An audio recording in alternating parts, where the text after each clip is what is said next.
It's a pure audacity. Can't let no dream turn to tragedy. Got cash coming with that reality. Gotta see it with intelligent mentality. And they both coming for y'all salaries. Plus never been distracted by your fallacies. Can't no podcast be their policies. Hand down, and they best do a prodigy. Yeah, Captain, I see you got mind of a dreamer. When they hit topics, you better believe it. They only be vexed by the odds and they even. You gotta pay homage whenever they speaking. One of a kind like a rose from the cement. Dimly tight like Serena and Venus. Speaking their name, boy, you better be lean. The topic they touching can make you a genius. Back. What up, though? Welcome to another episode of Pure Audacity. I'm your host, Kaz. If you haven't already, make sure you like us on Facebook at Pure Audacity Podcast and follow us on Instagram at Pure Audacity Pod. Welcome to another show, and guess what? I got a surprise for y'all. I have a surprise guest co-host. Her name is Jersey, and it's my best friend. What's up, Jersey? What's up, Kaz? Not much, not much. Welcome to the show. Let me give you a round of applause. Whoop, whoop, whoop. Thank you. You're welcome. Much deserved. So, Arcia is taking a night off from recording the show to let my bestie co-host with me. So, let me give my shout-outs. Shout-outs to Shauna. She always gives me feedback. She always lets me know that she's listened to the show. We discuss it. We chit-chat about it. So shout out to her for that support. I really appreciate it. And shout out to one of my colleagues from work. Her name is Tori. Thank you, Tori, for always supporting me, liking the Facebook post, the Instagram post. And I'm giving you a shout out because you said you commented on a YouTube video and we didn't respond, but I actually went and looked at the YouTube clips and I didn't see any comments under anything. So if you're listening, send me the link to the video that you commented under. But shout out to you. And of course, I almost forgot I should have started with this shout out, but shout out to God for just giving me the audacity to do this podcast. So, Jersey girl, do you have any shout outs? Yes, sir, I do. I would love to shout out my mama, Michelle, who has been a guiding force in my life. And I love her. And to my wife, T, who has been my rock, stood behind me with everything. And last but not least, to my Siva boy. And who is Siva? Tell the audience who Siva is. Siva is my Cavachon Bichon puppy, even though he's grown and 7 years old, but he's still my puppy. All right. Shout out to all of them. So, last episode, we ran out of time. We didn't serve y'all the Where's My Belt segment of the podcast. So, tonight, that's what we're going to start with. We're going to start with Where's My Belt? So, Jersey, what's the first Where's My Belt story for tonight? Y'all ain't ready for this. Florida man arrested after refusing to remove I Eat Ass bumper sticker. Check this out. A man was arrested in Florida for refusing to remove a bumper sticker on his vehicle that read, I Eat Ass, a report said on Tuesday. Dylan Shane Webb, 23, was driving a brown Chevrolet truck. Why does it have to be brown, y'all? On Sunday, when a deputy noticed the sexually suggestive sticker fastened to the rear window and alerted Webb that it violates a state obscenity law. Webb responded by claiming that the content of the sticker was just words.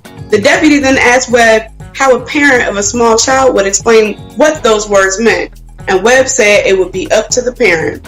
So, the suspect also cited his First Amendment privileges when the deputy asked if he would remove one letter on the sticker. He was charged with obscene writing on vehicles and resisting an officer without violence. So, where's your belt at? And whose ass are you whooping? The officer or the man for having that bumper sticker? You know what? That's a difficult one, I will say. Because I agree, it's the First Amendment, right? But apparently there's some sort of law wherever there is that you can't have that. Now, sir, I understand you eat ass, and that's all good. Everybody doesn't have to know, but I am with him when he said it's up to the parent how they would decide. because in this world you're gonna deal with so many different things, you know, and you're gonna have to deal with it at some point. So you see an I eat ass sticker or the balls coming underneath a truck, you're gonna have to explain that stuff to your children. But yeah, you need to take that and put that somewhere else. Even still. Yeah, I would have to say, where's my belt for him? I'm getting my belt on his ass, because he should have at least, he could have at least took a letter off of it or scratched out a letter of ass and left it at that. Yeah, he could have left it at that. It's 2019. There's kids are seeing and hearing much more worse from their peers in school. So exactly. That's that. All right, who else do we need to get our belts out for? We need all the belts. We need all the belts in Florida and the tri-state area for this one. So, Florida racist arrested after forcibly tattooing N-word on man's neck. Spell it wrong. They done spelled it wrong. So, this is Marion County. So the Marion County Sheriff's deputies have arrested a third suspect who forcibly tattooed a misspelled racial slur on a man's neck. That exudes ignorance. Like, you gonna spell? Okay. Anyway, the police have arrested 3 suspects and are still searching for the 4th, who participated in the assault earlier this year. One of them was 41, a 28-year-old, a 40-year-old, and a 45-year-old, as well as a 35-year-old who was a woman. They broke into this guy's residence this past January, and they told him they were going to cover up his crazy white boy's gang tattoo with a new tattoo.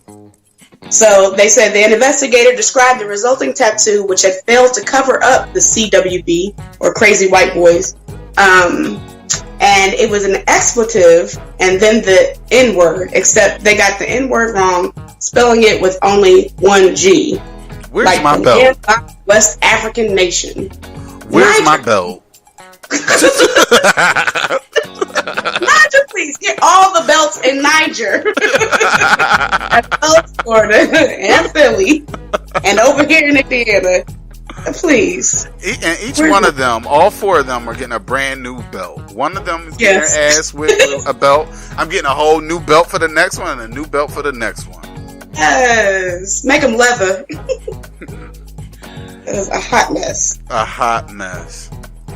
Alright, so the next Where's My Belt story is about a cafeteria woman. Are y'all ready for this? A cafeteria worker accused of shooting a BB gun at children on a playground. Yeah, Alright, so I guess this is payback for me talking so much junk about Florida, because this one is actually in Pennsylvania. So a Pennsylvania cafeteria worker is accused of firing at children on a playground. A 30-year-old cafeteria worker in Shamokin Area School District is charged with simple assault and reckless endangerment. McWilliams reportedly admitted to shooting at children while they were at Ranshaw Playground. A child called 911 around 7:30 p.m. to say that someone was shooting at him and his friends.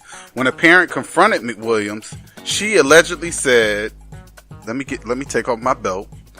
If I don't get them now, I will get them at lunch tomorrow. You know what?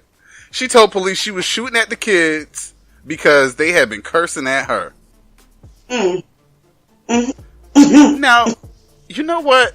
Why not just curse at them back? Cuss them out. You got 30 years worth of cursing. Do you really think some kids on the playground can curse more and worse than you? Right. Can outcuss you? I think not. Where's my belt? Where is my belt? I'm with you. Yeah, for real. We double whipping it. Yes, we are. All right, so the next story is about a prom-posal, y'all. A prom-posal. So, this story is from Ohio. This is out of Ohio. So, a Richland County student will not be attending prom after his school district deemed a sign used during his promposal racist. So, the sign read, "If I was black, I'd be picking cotton, but I'm white, so I'm picking you for prom." Where's my belt? No. Where is my belt? And you know what? I'm not getting any belt for this one. I'm gonna need the old school barber's strap that they used to sharpen their razor blade with. Yeah, I need that. I need that as a belt for this one. You gonna bring it back to the color purple? Yep. Yes, I am. You want to talk about picking cotton? Yep. Taking it back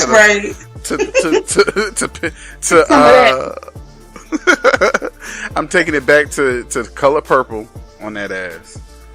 Lord. So the student wasn't identified, but the student is seen in the picture holding the sign with his intended prom date. Then she posed in the picture with him. She's getting it too. She's getting the leather strap too. Yep. We could take turns. So they didn't say if it was a senior or a junior.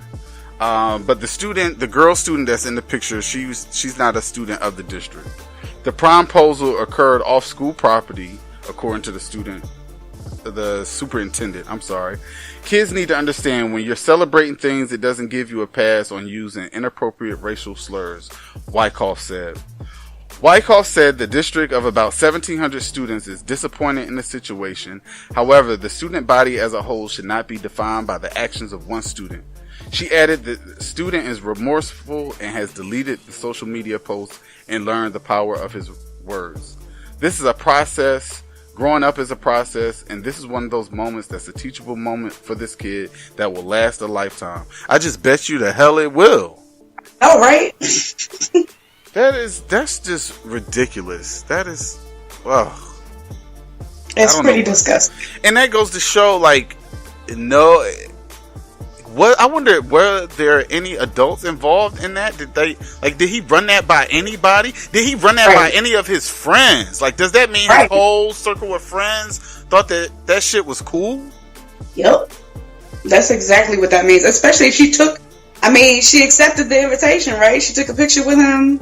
Everything was good. I'm gonna get in this picture with this sign. What the hell was she thinking? And then who took the picture? That man, it was a whole crew. It was no way. He had to have run that by at least 5 or 6 of his friends. Yep. At least. At least. Or rather put it this way, at least 5 or 6 had to agree to. It was good. You know what I mean? Yo. I don't understand it. Where was that at again? That was in Ohio. Good Lord. Come on, Ohio. OH. OH? No, absolutely not. No. You don't do it. You don't. Right, you don't. All right, so this last story I have for y'all, Where's My Belt, is about the guy who got twin sisters pregnant. Oh, Lord. And they're both cool with it. Yep. So one guy is taking the expression sister-wise to an entirely new level after he got twin sisters pregnant. Where's my belt? Not only is Kanye expecting a baby girl from one and a baby boy from the other, both sisters seem to be perfectly fine with it. Wow. So the Shade Room writes, so Kanye met the twin sisters, Nia and Nadia, at a gym where he was a personal trainer. Apparently, he had started dating one and slowly started talking to the other. Before they knew it, twin sister Nia was pregnant, followed by her sister Nadia, who became pregnant just 1 month later. So we exclusively spoke to Kanye, and I'm reading. I didn't speak with Kanye. Right. He says things are just fine. They are all okay with the situation. And he says they've happily been in a throuple for a while now. A throuple? Yes, not a throuple. It's a threesome couple. As far as the sex of the babies, Nia's expecting her baby girl on May 6th. So today's the 9th. I wonder if she had the girl yet. While her twin sister Nadia is expecting a boy on June 6th. Kanye and the ladies are excited to take their next step in their relationship and hope to be great co-parents. Where's my belt? Where's my belt? Hot mess. So then, wait, not surprisingly, Kanye was happy to